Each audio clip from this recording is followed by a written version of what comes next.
thought I'd do another video because it's been a while since I've done one, a couple of weeks at least, and I thought I'd change tack slightly. I do actually watch quite a few different YouTubers, one of which is TootyUK and another one which is RichKingRetro. Both guys I've met in reality, and both guys who are pretty sound, and so they are kind of my inspiration for this video really. I just wanted to, rather than focus on one particular aspect of my collection like I've done in the past, I just wanted to go through a few things that I've picked up recently in the last couple of weeks.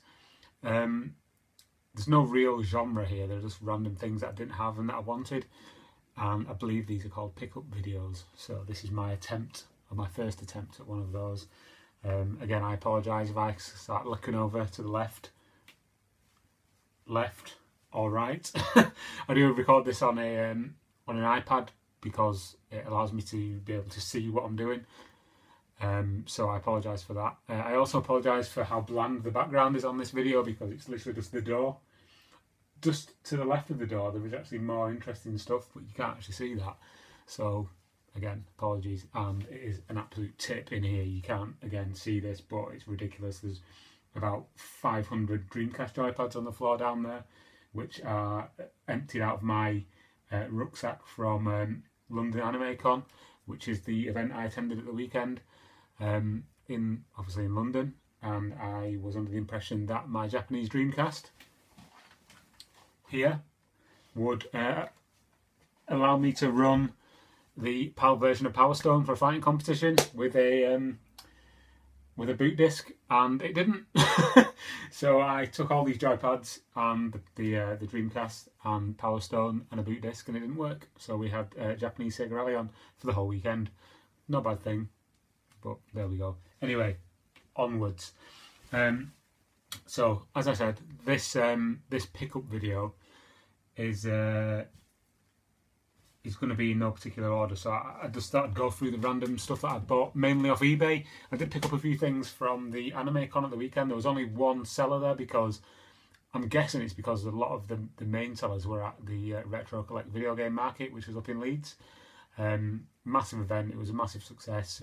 Obviously I do a lot of stuff for Retro Collect as well, so I'm quite sort of happy that that went really well for the rest of the guys up there. However, there was one particular seller who was down at London Anime Con, and I think they were called Retro something. I can't exactly remember what they were called. However, I did pick up a couple of things. So I'm going to start with the most boring thing. Boring, but yeah, it's MSR. It was like £4. The one I've got is battered, the box is broken, and the disc sometimes resets because there's a bit of disc rot on it. This one is practically brand new. It's immaculate. So for £4, I thought I'm having that, especially with the hinges and everything are all intact. It's a great game, one of my favourite racing games, and the fact that it was in such good condition, I thought I'm having that for £4. The pints of lager were £4 at the bar, so I thought I can either have that or another pint, and obviously I bought that. Next thing I got from Anime Con, from the same seller. These were all from the same seller, by the way, and I will try and put the name of the seller in the description if I remember. But the next thing was Road Rash for the Sega Saturn. I do own multiple versions of this game. For example, here is the 3DO version, and I absolutely love it. I love the Mega Drive ones. I love the 32-bit version. I'm not too keen on the later versions for the PlayStation, like Road Rash 3D and Jailbreak and stuff. But these initial 32-bit ones with the sprite-based gameplay engine and the 3D sort of track, you know what I mean if you've played this game, I really, really enjoy. And now that I've got all three versions, I'm planning on doing like a comparison video between the three. Everyone says that the 3DO version is the best, that the PlayStation version is the worst, and the Saturn one is like kind of in the middle. They've all got their own little individual nuances. The Saturn version apparently has got different music to the other two versions. And it's also got a longer box than any of the other two versions as well. For some bizarre, well, obviously it's a Saturn box, but I always find it weird that the EA games have got these massive, like, big video cassette boxes, whereas like normal Saturn games have got quite thin ones. quite why they do that, I don't know. And the way they always have like that weird extra sort of second thing for it. Obviously, it's for a 2-disc game, but for every single one of them to have the same thing. But yeah, this is in really good condition. That cost me £5, and it usually goes on eBay or other auction sites for quite a bit more than that for the Saturn version. So I was happy with that. Let's see, what else did I pick up last week? I didn't particularly pick this one up. I got this off eBay again. It was listed for a £5. Buy it now. It's Sports Jam for the Japanese Dreamcast, and if you've never played this, it wasn't released in the UK, but it's basically like a collection of like sports mini games. So you've got like golf, football, ice hockey, tennis. It's quite an interesting game. It was originally released as an arcade game, and then was converted to the Dreamcast. It's quite an interesting little game.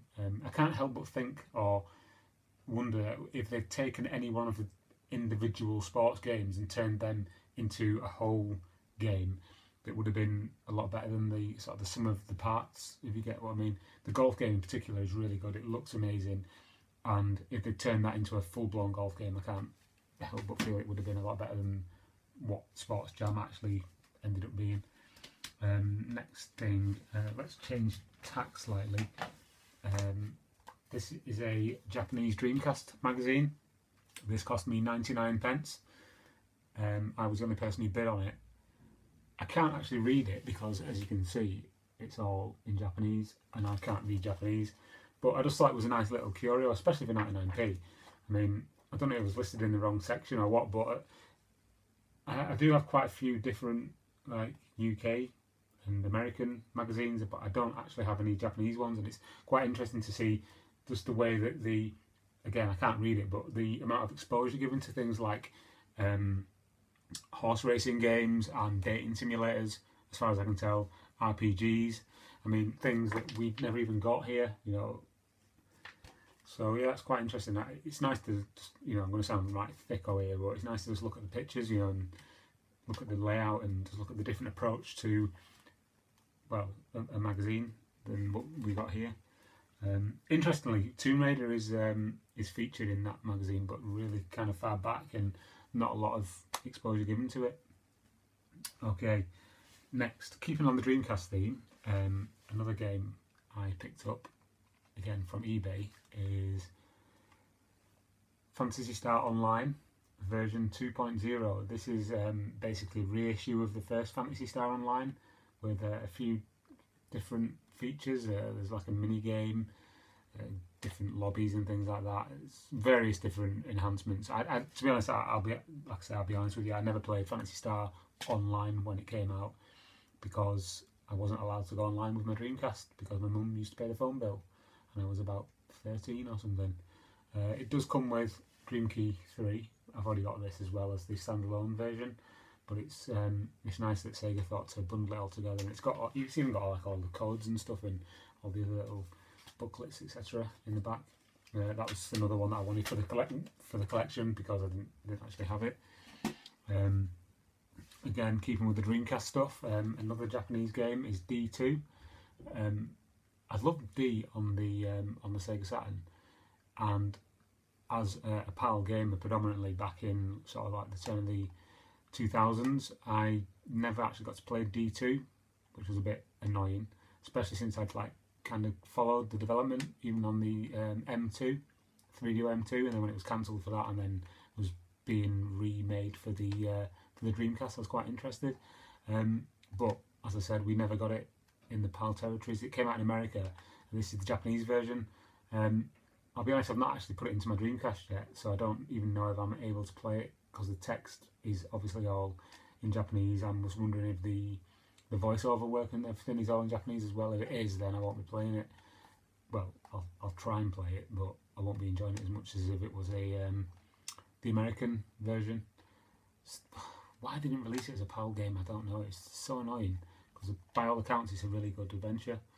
But anyway, yeah, D2, again, great condition. It's got all the discs. It's a 4-disc game, and I like the way they're all colour coded as well.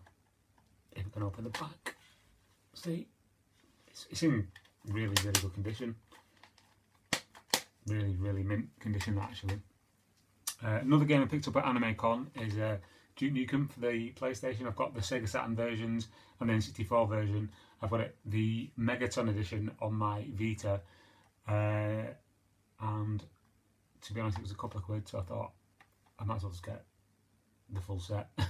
I know this one differs from the Sega Saturn version in that it doesn't have real-time lighting, and it's different from the N64 version in that it doesn't have all the blurry textures. But yeah, I thought I'd pick it up anyway because it was a few quid.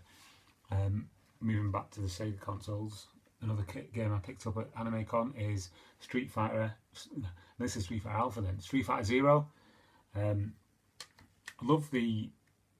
just love the Sega Saturn like Japanese like logo and artwork and stuff. It's just really cool. They just look so much better than the PAL boxes. And it came with like the spine card and everything like that. That was 7 or 8 quid. And again, I mean, I couldn't really pass it up for that. They only had a couple of Japanese games, and I think a couple of them were like RPGs that I've never actually been able to play. So I just thought I'd pick that one up because I wanted some more stuff from my Japanese Saturn, because it's been a bit neglected over the last couple of weeks. It's just kind of sat there forlorn and unused. What next? We'll move to the American stuff. Well, I say American, it's of American origin. 3DO. This is, well, is it really? No, it's maybe of Japanese origin. SNK originally, but an American console. It's the 3DO version of Samurai Shodown. I got this from a friend of mine who's also on Twitter, who was advertising that he had a couple of 3DO games for sale, so I inquired and I got this for a really good price. It was like just over a tenner. And I must say it's in absolutely immaculate condition. I mean, you can tell from like the box, like the reflection, you can see that infinity kind of loop going on in the background. That's the iPad. It's just come out of the shop. You know, it's got the booklet. It's got all the like the promotional stuff as well in the back. I'll be honest with you, I played it. I'm not massively keen on it. But it's a decent SNK fighter, best enjoyed in 2-player, which is why I also got from eBay a second pad for my 3DO. Now, the thing what kind of pissed me off about this is that the picture that they showed in the advert or the auction obviously clearly isn't the image of the item that I got in the post, because the one that they showed in the auction advert is actually like a stock image, and I realised that because this one's actually quite a lot dirtier than the one that was shown in the advert. Also, the little thing on the top is missing, the little cover. See, I thought I was getting like a brand new one, and this is clearly not a brand new one. I'm not particularly bothered because it cost me next to nothing, but the thing with the, I don't know if you don't know this, basically, excuse me, 3DO pads, okay, the 3DO console only has one joypad hole on it, so you plug one into the console, like this one just was, obviously with the little port, and then further pads are plugged into the top of player one's pad, so you kind of do like a thing called a daisy chain. Where is it? There it is. So player 2 goes into player 1 like so, and in order to stop these things getting full of like guff or whatever, they have a cover that comes with them, and I assumed that because the one in the auction had the cover on, that it was brand new, but it wasn't. It still works fine, but that was a bit annoying. Anyway, moving swiftly on to a console that I'm constantly ribbed about owning and having a fondness for. It's the good old Atari Jaguar, and this next item is something I've been after for a while, and it's quite unusual. It's the JagLink. The JagLink is a device for linking two Jaguars together, so you can play various or planned various multiplayer games. The only game that was officially released that I know of is Doom, and it allows you to play like co-op or deathmatch. I'll just show it you in case you've never seen what a Jag Link looks like. I'm guessing a lot of people won't. It's actually in really good condition as well. It's got, you know, little plastic. So this is one of them. That one connects to the sort of exposed circuit board on the back of the Jag. In fact, I've got one I prepared earlier up here. Excuse the Jag. You'll see the stuck on the back of it. Basically, this one goes onto the shorter of the two exposed circuit boards, and then in the other end of it, you've got what is basically like a phone line connector, which also comes in a box. So you connect them together like so, and then that one goes into the other Jag Link on the back of the other Jaguar, and you put a compatible game in, it finds each other, they sync, and then you can play. I did tweet a picture the other day of me playing multiplayer Doom on the Jag with my girlfriend. She had loads of fun, as you can imagine. But yeah, it works really well. I mean, I've heard rumours of it like constantly like having to sync or dropping connection, but it seemed rock solid when I played it. My girlfriend's performance in Doom was pretty lamentable, to be honest, but after gentle coercion into the location of various keys and shotgun shells, she was alright. One thing I have to mention as well is that I did say to the guy who was selling the Jag Link, which was like 15 quid, which was really good, was that I was looking for another version, another copy of Doom. So he basically said that he's read my Jaguar site and that it's, you know, he really enjoys it, and that he was sending me a copy of Doom for free, which he did. A brand new sealed copy of Doom, which was not only like completely unplayed and just absolutely brand spanking new, but also was the overseas version.